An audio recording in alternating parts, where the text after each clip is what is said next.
Hello friends, आज हम पढ़ने जा रहे हैं सॉल्यूशन का नेक्स्ट टॉपिक। उसमें मैंने कंसीडर किया है first topic Raoult's law is the special case of Henry's law. Second topic ideal and non ideal solution and third topic the deviation from Raoult's law. There are two types of deviation, positive deviation and negative deviation. Let us start from the first topic. Raoult's law is the special case of Henry's law. How can we say that Raoult's law is a special case of Henry's law? So first of all, we have to recall Raoult's law and Henry's law. Obviously, हम recall करते हैं। Raoult's law क्या कहता है कि यदि किसी component के पार्शियल वेपर प्रेशर की हम बात करें तो वो पार्शियल वेपर प्रेशर जो है वो उस कंपोनेंट के मोल फ्रैक्शन के प्रोपोर्शनल होता है। सेकेंड थिंग, हेनरी लॉ हमें ये कहता है कि partial pressure of gas is proportional to its mole fraction. अब डिफरेंस क्या है वहां पे दोनों में? डिफरेंस हम ये कह रहे हैं कि वहां पे जो कांस्टेंट काम में लिया जाता है राउल्ट्स लॉ में, वो पी नोट काम में लिया जाता है। और पी नोट है क्या? पी नोट किसी कंपोनेंट के प्योर फॉर्म का वेपर प्रेशर है। हेनरी लॉ में क्या आता है?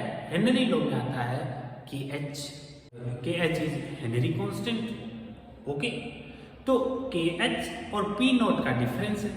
ओके, अब यदि KH की वैल्यू पी नोट के इक्वल हो जाए तो हम ये कह सकते हैं ना, जो वैल्यू हम फाइंड आउट करेंगे from the application of Raoult's law, वही जो वैल्यू है वो हमें ऑब्टेन होगी हेनरी लॉ के कैलकुलेशन से। ठीक है, तो हम ये कह सकते हैं कि राउल्ट्स लॉ जो है ना वो हेनरी लॉ का एक स्पेशल केस है। Next, let us move our next topic ideal solution and non ideal solution. Ideal solution क्या होगा? सबसे पहले इसकी डेफिनेशन की हम यदि बात करते हैं तो इसकी डेफिनेशन के अकॉर्डिंग ऐसा सॉल्यूशन जिसमें सॉल्यूट और सॉल्वेंट तो है ही है। ठीक है, सॉल्यूशन में ऑब्वियसली सॉल्यूट और सॉल्वेंट तो होगा ही होगा।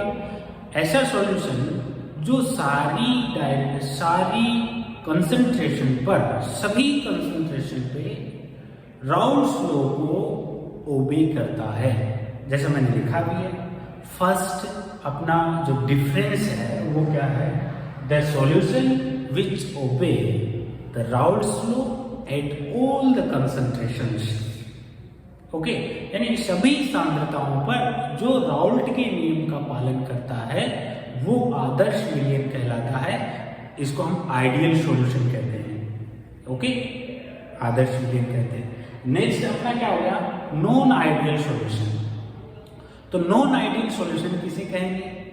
नॉन आइडियल सॉल्यूशन, मुझे पता है आप बहुत समझदार हो, अभी समझ गए होंगे कि ऐसा सॉल्यूशन, ऐसा विलयन जो राउल्ट्स लॉ को सभी कंसंट्रेशन पर ओबे नहीं करता है, उसको फॉलो नहीं करता है, वो क्या हो जाएगा? आपका नॉन आइडियल सॉल्यूशन, जिसे हम बोलते हैं अनादर्श विलयन। तो अनादर्श विलयन क्या हो जाएगा?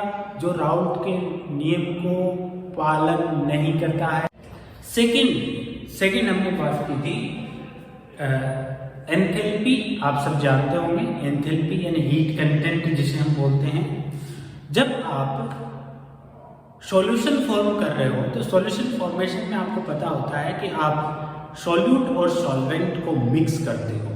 प्योर फॉर्म के जो बॉन्ड थे इंटरमोलिकुलर फोर्सेज के कारण बने हुए, वो ब्रेक होते हैं और दोनों कंपोनेंट्स के बीच में नए इंटरमोलिकुलर फोर्सेज जो होते हैं वो डेवलप होते हैं, है ना। तो इसका मतलब बॉन्ड ब्रेक भी होंगे और बॉन्ड बनेंगे भी। तो ये एक क्या है? केमिकल चेंज की रिएक्शन है, केमिकल चेंज है। और केमिकल चेंज के ड्यूरिंग उसकी डेल्टा H जो है, उसकी एंथैल्पी जो है वो क्या होनी चाहिए? चेंज होनी चाहिए। तो एंथैल्पी यहाँ पे चेंज नहीं होती है, यानी जो प्योर फॉर्म में उनकी एंथैल्पी थी, मिक्सिंग के बाद भी उनकी एंथैल्पी वही रहती है। तो डेल्टा H की जो वैल्यू है वो 0 आती है। डेल्टा एच यानी कि एंथैल्पी चेंज। तो हम कह सकते हैं आदर्श विलयन के लिए डेल्टा एच मिक्सिंग जो है यानी एंथैल्पी परिवर्तन जो होता है वो 0 होता है। ओके, नेक्स्ट, आपने एक वॉल्यूम आपने सॉल्यूट का लिया, दूसरा वॉल्यूम आपने सॉल्वेंट का लिया और दोनों को मिक्स किया, और मिक्स करने के बाद में आपने दोनों का वॉल्यूम नापा। यदि दोनों का वॉल्यूम उनकी प्योर फॉर्म के वॉल्यूम के सम के इक्वल है तो हम कहेंगे कि वॉल्यूम में किसी प्रकार का कोई चेंज नहीं हुआ। मेरा कहने का मतलब समझे होंगे आप। मैंने कहा कि यदि 1 लीटर सॉल्यूट आपने डाला, किसमें, 1 लीटर सॉल्वेंट में डाला, मान लीजिए सपोज है, तो सॉल्यूशन का वॉल्यूम एग्जैक्टली 2 लीटर होगा फॉर आइडियल सॉल्यूशन। आदर्श विलयन के लिए उसका जो वॉल्यूम है, आयतन जो है वो केवल 2 लीटर ही होगा। ठीक है, तो हम ये कह सकते हैं कि पहले जब दोनों अलग अलग थे तो भी 2 लीटर ही थे, और जब उनको एक साथ मिला दिया तो भी 2 लीटर ही हुआ है। इसका मतलब क्या हुआ? इसका मतलब हुआ कि वॉल्यूम में भी कोई चेंज नहीं हुआ है सॉल्यूशन फॉर्मिंग के दौरान। ओके, तो थर्ड की चीज हुई। फोर्थ चीज क्या है? फोर्थ चीज ये है, जैसे मैंने अभी पहले आपको delta H is equals to 0 समझाते हुए बताया कि ए मान लीजिए सॉल्वेंट है और बी मान लीजिए सॉल्यूट है। जब वो प्योर फॉर्म में होता है तो ए और ए के बीच में कोई ना कोई इंटरमोलिकुलर फोर्सेज होगा, बी और बी के बीच में भी कोई ना कोई इंटरमोलिकुलर फोर्सेज होगा। जैसे ही आपने ए और बी को मिक्सअप कर दिया, एक चेंबर में उसको ला के रख दिया, तो होता क्या है, यदि वो दोनों एक दूसरे में विलयनशील हैं तो पुराने जो बंध होंगे यानी ए बॉन्ड जो है और बी बॉन्ड जो है वो ब्रेक होंगे और ए और बी नए बॉन्ड बनेंगे।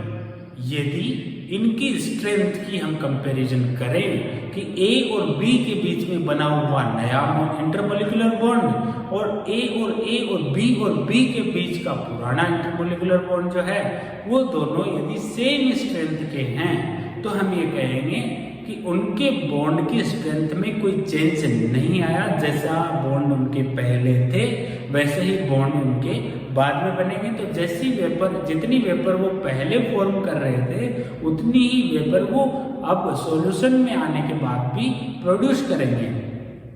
समझ में आई होगी मेरी बात? यानी intermolecular force of A and intermolecular force of B यदि इक्वल होगा ए बी के तो हम ये कहेंगे कि राउल्स लॉ को वो ओबे करेंगे। नेक्स्ट अपना आता है, जब राउल्स लॉ को ओबे करेंगे तो राउल्स लॉ के अकॉर्डिंग ही उनका पार्शियल वेपर प्रेशर होगा। यदि पी ए कंपोनेंट है तो पी ए कंपोनेंट का जो वेपर प्रेशर है वो किसके इक्वल होगा? पी नॉट एक्स ए के इक्वल होगा। और पी बी का जो वेपर प्रेशर है वो पी नॉट एक्स बी के इक्वल होगा। और पी टोटल जो आएगा यहाँ लिखा हूँ, पी टोटल होगा वो पी ए और पी बी के एग्जैक्टली इक्वल होगा। ठीक है, एग्जैक्टली इक्वल होगा। इस चीज को आप ध्यान में रखेंगे। ये है आपका आइडियल सॉल्यूशन। नेक्स्ट अपना आता है, इसके एग्जांपल्स देखें तो एग्जांपल्स देखें तो NHCl और N-हेक्टेन, ब्रोमोएथेन और क्लोरोएथेन नॉन आइडियल सॉल्यूशन। ठीक है, जो राउल्स लॉ के नियम की पालना नहीं करता वो अनादर्श सॉल्यूशन होता है। यदि हम बात करें डेल्टा एच मिक्सिंग की तो आइडियल सॉल्यूशन के लिए डेल्टा एच मिक्सिंग जो है वो 0 होती है, क्योंकि वहां पे बॉन्डिंग में बॉन्ड की स्ट्रेंथ में कोई चेंज नहीं आता है, डेल्टा एच इसलिए 0 होती है। लेकिन नॉन आइडियल सॉल्यूशन के लिए डेल्टा एच जो है वो 0 नहीं होती, या तो वो प्लस हो सकती है या वो माइनस हो सकती है, यानी पॉजिटिव भी हो सकती है और नेगेटिव भी हो सकती है। Delta V is equals to not equal to 0। क्यों डेल्टा V जो है वो 0 क्यों नहीं होगी? सॉल्यूट और सॉल्वेंट के बीच में बना हुआ नया बॉन्ड जो है वो सॉल्यूट और सॉल्वेंट के बॉन्ड स्ट्रेंथ से ज्यादा हो सकता है और कम भी हो सकता है। यही मेन रीजन भी होता है उसके डेविएशन का, उसके राउल्ट्स लॉ से डेविएशन का मेन रीजन भी यही होता है कि जो बॉन्ड फॉर्मेशन होती है सॉल्यूट और सॉल्वेंट के बीच में, वो जो इंटरमोलिकुलर बॉन्ड है, इंटरमोलिकुलर फोर्स है, वो उसके प्योर फॉर्म के इक्वल नहीं होता है। उससे ज़्यादा भी हो सकता है और उससे कम भी हो सकता है। ठीक है, ए और बी के बीच में इंटरमोलिकुलर फोर्स ज़्यादा होने के कारण वो एक दूसरे के आगे बहुत ही ज़्यादा क्लोज आने की कोशिश कर रहे हैं। तो जो पहले दूर दूर जा रहे थे वो अब क्या आ रहेंगे, पास पास आएंगे, तो स्थान कम घेरेंगे, यानी वॉल्यूम कम होता जाएगा। कब होता जाएगा, जब सॉल्यूट और सॉल्वेंट के बीच में जो बना हुआ इंटरमोलिकुलर फोर्स है वो ज़्यादा स्ट्रॉन्ग हो comparatively their pure form. Okay, समझ में आ गया। यदि ये जो नया बॉन्ड है वो वीकर बॉन्ड है कंपेरेटिवली उनकी प्योर फॉर्म के, तो हम ये कहेंगे कि अब ये जो बॉन्ड है वो ज़्यादा, अब ये जो मॉलिक्यूल है उसके कंपोनेंट ज़्यादा दूर दूर तक फैले रहेंगे। इसके मॉलिक्यूल के कंपोनेंट कौन से, ए और बी, वो ज़्यादा दूर तक जाएंगे। ज़्यादा दूर जाएंगे तो ज़्यादा स्थान घेरेंगे, ज़्यादा स्थान घेरेंगे, इसका मतलब हम ये कहेंगे कि वॉल्यूम ज़्यादा हो जाएगा। तो या तो वॉल्यूम ज़्यादा होगा या वॉल्यूम कम होगा। यदि इंटरमोलिकुलर फोर्स ज़्यादा स्ट्रॉन्ग बन रहा है सॉल्यूट और सॉल्वेंट का तो वॉल्यूम कम होगा, और यदि सॉल्यूट और सॉल्वेंट के बीच का जो बॉन्ड है वो वीकर बॉन्ड बन रहा है उनकी प्योर फॉर्म के बॉन्ड की अपेक्षा, तो ज़्यादा फैलेगा, मतलब ज़्यादा वॉल्यूम वाला होगा। तो ये है आपका डेल्टा वी की वैल्यू जो है वो 0 नहीं होगी अनादर्श वेरिएबल के लिए, नॉन आइडियल सॉल्यूशन के लिए। इसका मतलब यदि डेल्टा वी 0 नहीं होगी तो हमारे पास राउल्ट्स के लॉ के अकॉर्डिंग जो हम पार्शियल वेपर प्रेशर कैलकुलेट करेंगे वो भी राउल्ट के लॉ के अनुसार नहीं होगा, वो भी उसके एक्यूरेट वेपर प्रेशर के अनुसार नहीं होगा, यानी या तो कम हो सकता है या ज़्यादा हो सकता है। ठीक है, एग्जाम्पल इसके देखो, हमने क्या देखे, एथेनॉल और एसीटोन, एसीटोन और क्लोरोफॉर्म, ये इसके एग्जाम्पल है। ठीक है, आप याद रखेंगे आइडियल सॉल्यूशन और नॉन आइडियल सॉल्यूशन में ये जो डिफरेंस होता है वो याद रखेंगे। ऐसा सॉल्यूशन हो सकता है जो कि राउल्ट्स लॉ से पॉजिटिव डेविएशन बताए, धनात्मक विचलन दिखाए, और ऐसा भी सॉल्यूशन हो सकता है जो कि राउल्ट लॉ से नेगेटिव डेविएशन दिखाए, यानी कि ऋणात्मक विचलन दिखाए। हम यहाँ पे डिस्कस कर रहे हैं पॉजिटिव डेविएशन। तो पॉजिटिव डेविएशन का मतलब क्या हुआ कि यहाँ पे जब मैंने लिखा है मोर वेपर प्रेशर, पॉजिटिव डेविएशन मतलब राउल्ट्स के अनुसार वेपर प्रेशर नहीं आएगी, राउल्ट्स लॉ से ज़्यादा वेपर प्रेशर अपने को प्रोड्यूस होगी। ज़्यादा वेपर प्रेशर प्रोड्यूस होने का क्या कारण होगा कि ए बी के बीच में जो इंटरमोलिकुलर फोर्स बना है वो कम होगा, वीकर होगा, कमजोर होगा ए बी और बी से, यानी कि जब वो प्योर फॉर्म में था तो उनके बीच का जो इंटरमोलिकुलर फोर्स था उससे कम सामर्थ्य वाला ये बॉन्ड होगा। ठीक है, कम सामर्थ्य वाला बॉन्ड होगा, कम स्ट्रेंथ होगी इसकी, तो इजीली वेपोरेट किया जा सकता है। तो इजीली वेपोरेट करने से हम ये कहेंगे कि इसकी वेपर प्रेशर का मान जो है वो बढ़ेगा। तो इसका ग्राफ देखो कैसा है, ये जो डॉट लाइन से ग्राफ में कहा कि ये क्या है, अकॉर्डिंग टू राउल्ट्स लॉ के अनुसार है, लेकिन रियल जो ग्राफ है उसका इस तरीके से आएगा, इस तरीके से आएगा। इसका जो एग्जाम्पल है वो एसीटोन प्लस CH2, ये जैसे एसीटोन है,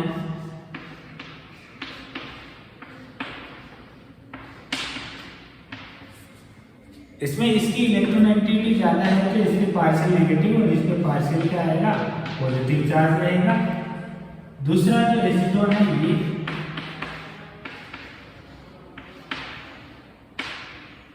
तो इसके पार्शियल क्या रहेगा, पॉजिटिव, और इसके क्या रहेगा, नेगेटिव। तो दोनों के बीच में एक अट्रैक्शन फोर्स, नया अट्रैक्शन फोर्स डेवलप हो जाता है उनकी प्योर फॉर्म में। जब ये प्योर फॉर्म में रहता है तो इस तरीके से इनके बीच में अट्रैक्शन फोर्स होता है। लेकिन जैसे ही इसमें CH2 मिला दिया जाता है तो CH2 मिला दिया जाता है तो पुराने बॉन्ड टूटते हैं, सॉल्यूशन के दौरान पुराने बॉन्ड टूटते हैं, ये CH2 इनके बीच में आ जाता है और इससे कम स्ट्रॉन्ग वाला बॉन्ड जो है वो बनाता है, कम स्ट्रेंथ वाला बॉन्ड बना लेता है।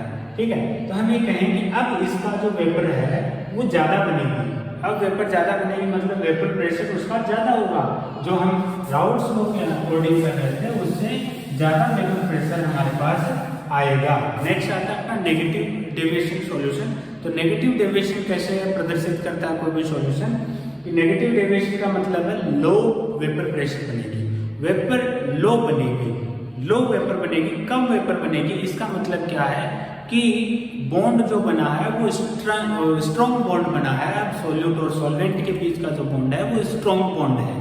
तो स्ट्रॉन्ग बॉन्ड होने के कारण अब उसका इवोपरेशन जो है, इवोपरेशन वाष्पीकरण उतना नहीं हो रहा है, तो वाष्प दाब उतनी नहीं बनेगी जितनी की राउल्ट्स लॉ बताता है। तो अब ये जो डेविएशन है वो क्या आ जाएगी, आपकी नेगेटिव डेविएशन आ जाएगी, कि यानी वेपर प्रेशर जितना हम राउल्ट्स लॉ के अकॉर्डिंग मान रहे थे उतना वेपर प्रेशर नहीं आएगा, उससे कम आएगा तो नेगेटिव डेविएशन होगा। उसका जो ग्राफ है वो आपका देखो इस तरीके से लचक लिए हुए ग्राफ होगा नीचे की ओर। ठीक है, तो ये हमारा क्या हो गया पॉजिटिव डेविएशन और नेगेटिव डेविएशन सॉल्यूशन। रीजन इसका क्या हो गया, रीजन जैसे मैंने लिखा सॉल्यूट और सॉल्वेंट के बीच का जो इंटरमोलिकुलर फोर्स है वो ज्यादा स्ट्रॉन्ग है कंपेरेटिवली सॉल्यूट और सॉल्वेंट के बीच में। ठीक है, तो ये आपका नेगेटिव और positive deviation from Raoult's law हो गया। अभी हमारे पास एक और टॉपिक आता है एजियोट्रोप्स।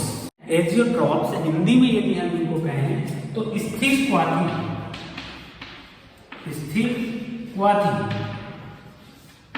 विलयन, स्थिर क्वाथी विलयन। ठीक है, यानी ऐसे सॉल्यूशन जिनका कंपोजिशन उनकी द्रव अवस्था यानी लिक्विड अवस्था और वाष्प अवस्था में सेम ही रहता है, वो जो सॉल्यूशन है वो विलयन है, वो क्या कहलाते हैं आपके एजियोट्रोप्स या स्थिर क्वाथी विलयन कहलाते हैं। दो प्रकार के होते हैं, पहला होता है आपका minimum boiling point,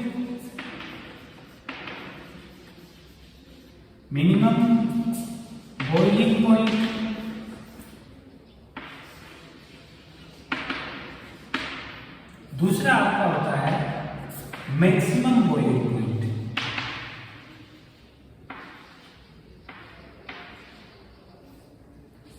maximum boiling point.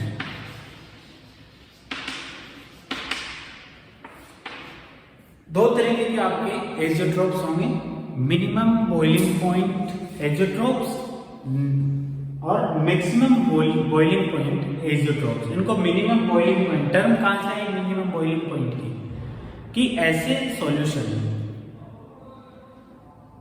जिसका बॉइलिंग पॉइंट उसके कंपोनेंट जो भी थे उनके बॉइलिंग पॉइंट से कम है।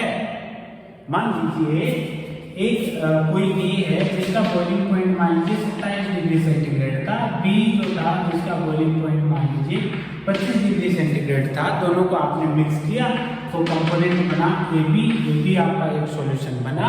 तो इसका जो सॉल्यूशन का जो बॉइलिंग पॉइंट है इस सॉल्यूशन का, वो बॉइलिंग पॉइंट इन दोनों से क्या होगा, कम होगा, यानी 25 डिग्री से कम बॉइलिंग पॉइंट आएगा।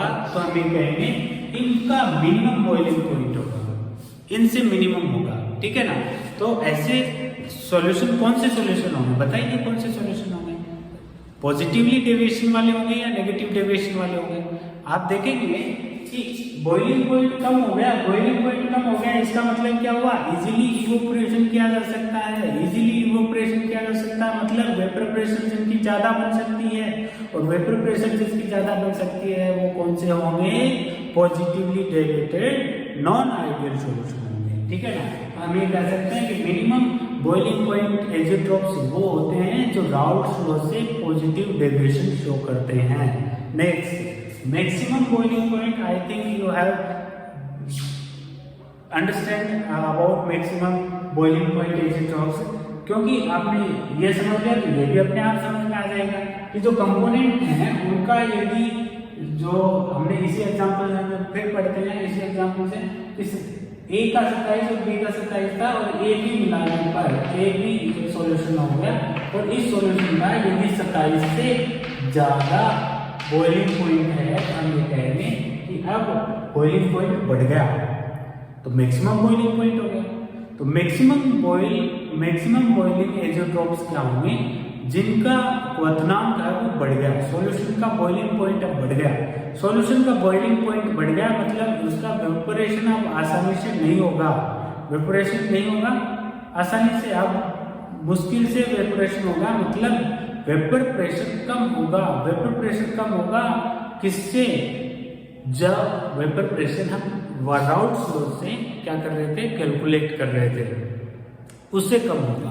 तो उससे कम होगा इसका मतलब वो कैसे डेविएशन वाले हैं, वो negative deviated non ideal solution है। ये था आज का अपना लेक्चर। नेक्स्ट टाइम अगले वीडियो में हम मुलाकात करते हैं। Thank you very much.